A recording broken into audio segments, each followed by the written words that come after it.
Welcome to Divorce Talk with Nicola Beer, a show dedicated to creating change and emotional healing for executives, professionals, and expats in the various stages of marriage breakdown and divorce. Discover insightful strategies to better manage your personal affairs and learn secrets to creating more happiness, love, and success in your life today. Hi, this is Nicola Beer, and I'm so thrilled you're listening to this episode today because it's something that I hear lots of couples say, and that is, we're only together for the children.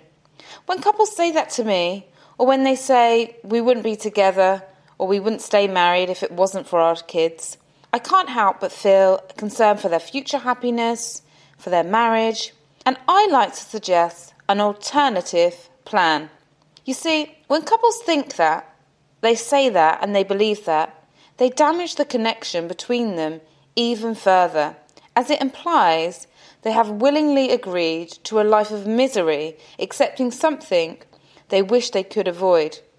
If you've begun to associate your spouse and the marriage with being negative, unhappy, trapped, unfortunately, that is what you are likely to experience, and this will typically grow worse over time and not get better unless you do something to change it. So instead of deciding to stay together for the children, why not decide to be happy for the children? Give yourself and the children the greatest gift of all, a happy marriage. We all know that even the best relationships go through difficult times. It can be so easy to fall in love, yet staying in love is a completely different story altogether. It requires skills, relationship skills. We tend to learn about relationships as we grow up from our parents, extended family, celebrities, and the media. And most of us don't get great role models, if I'm honest. And even those that do may choose a partner who wasn't so fortunate. And if we don't have adequate relationship skills, such as understanding each other's deepest needs, ways to diffuse tension, ways to resolve conflict, effective co-parenting, maintaining communication, increasing connection, rebuilding trust and friendship, keeping the passion alive, then our relationships fail. If you've ever said, we're staying together for the children, you have already made a commitment to continue on marriage. So why not also commit to satisfying each other's needs, listening and being more compassionate, being more forgiving, discovering new ways to ignite more passion, enhancing your relationship skills? The chances are you probably know what your spouses need. This is certainly something that I'm aware of when sometimes I work with couples. Some know, exactly what they need to be doing to make their partner happy, and yet for some reason they're not doing it. So it's about uncovering what is the block, what's stopping them from actually doing it, and helps them get support. You see, every couple has the ability to turn an unhappy or a so-so marriage into a great one, no matter what has occurred in the past or the current difficulties they're facing. I've had couples say to me, the love has gone, the marriage is dead, the sex is unappealing or not happening, I've never felt so alone, I'm crushed by what they've done, counselling hasn't worked. They'll say these things, and it's understandable if you're miserable now to envisage more unhappiness ahead. It's perfectly normal to think, well, it's not working, is it ever going to work? Or we haven't been happy for a while, will we ever be happy again? Just like, on a bad day, it can be hard to see any good. I know if I'm really tired and I've had one of those weeks or one of those days where I'm just feeling like, what do I do? What am I doing? And whatever. When you're just in that spiral and something good happens, you can just be like, so what?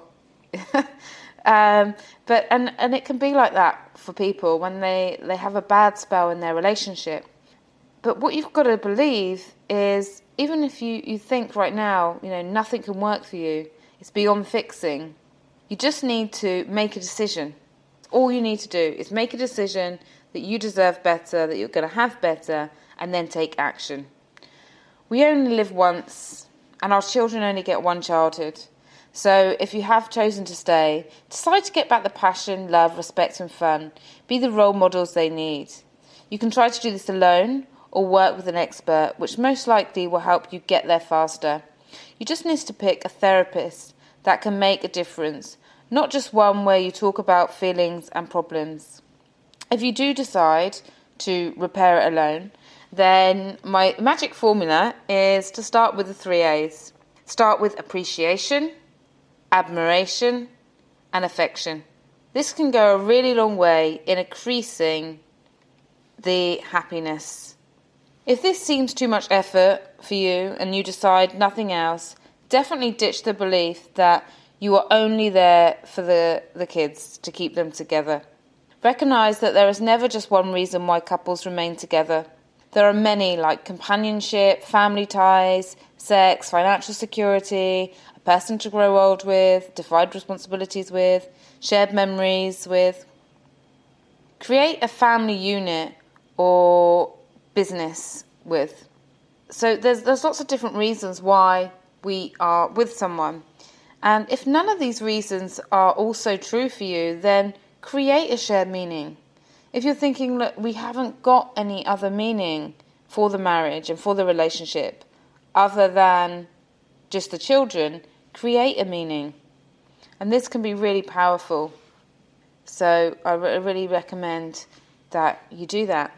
Well, I hope this has been useful to you. Message me on my LinkedIn, through my website, or email me at nicola@purepeacecoaching.com if you have any questions or if you need any support. I'd love to support you. Now, before I go, I just want to say a little bit about how I work, because I don't believe that traditional marriage counselling, where you have two people together and they bring up the past and they talk about each other negatively in front of a therapist, that's going to work.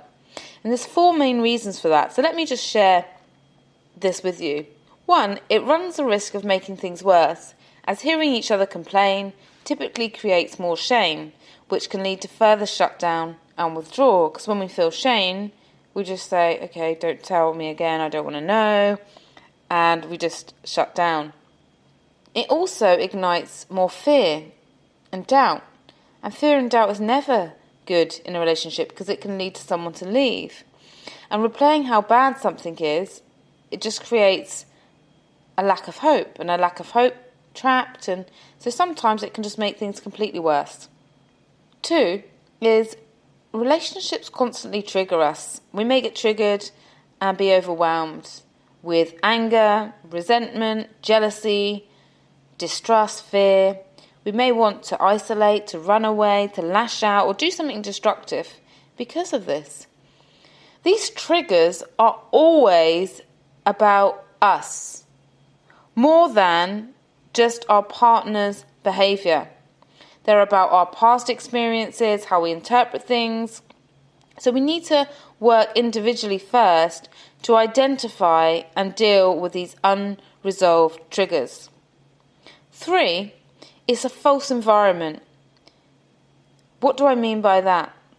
Well, if you're sat with a relationship counsellor in their office, the two of you, it doesn't seem natural. It's not great.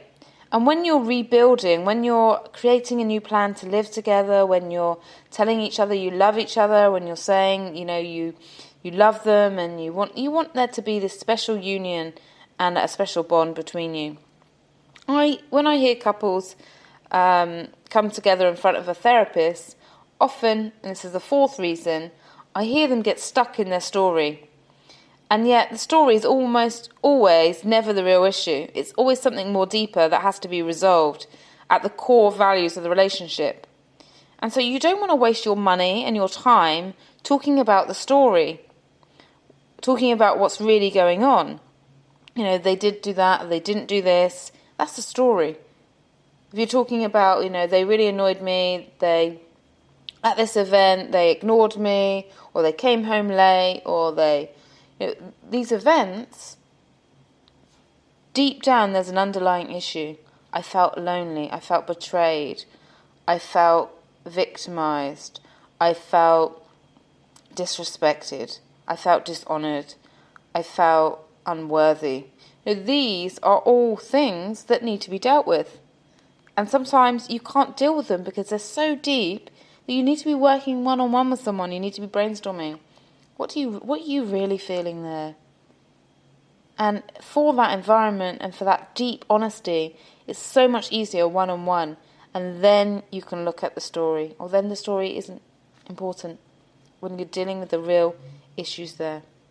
So all of my programs, this is how I work, start working individually. I go through a session with each in the couple, and then we do the sharing. I go through a session each in the couple, then we do a sharing. And this is how it works. And this is what I found is really powerful with a couple. And when I say that we do the sharing, it's not me.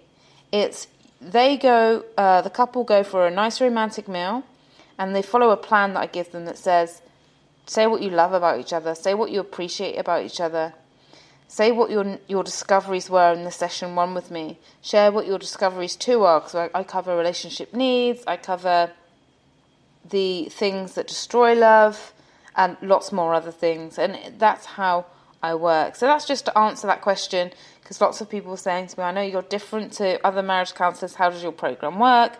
And that is how my programs work. A little insight. If you have any more questions, I'd be so happy to answer them. So from my heart to yours, I just want to wish you an amazing week ahead. If you do want any more support, then just go to my website where I've got a free ebook, 7 Secrets to Saving Your Marriage. And that's just at www.purepeacecoaching.com. Thank you for listening. Thank you for listening to Divorce Talk with Nicola Beer. If you have enjoyed the program, please leave a rating and review on iTunes so more people dealing with marriage breakdown and divorce get the support they need. If you want more great free resources, such as secrets to a happier relationship, moving on fast after divorce, or tips on parenting through divorce, be sure to visit www.purepeacecoaching.com today.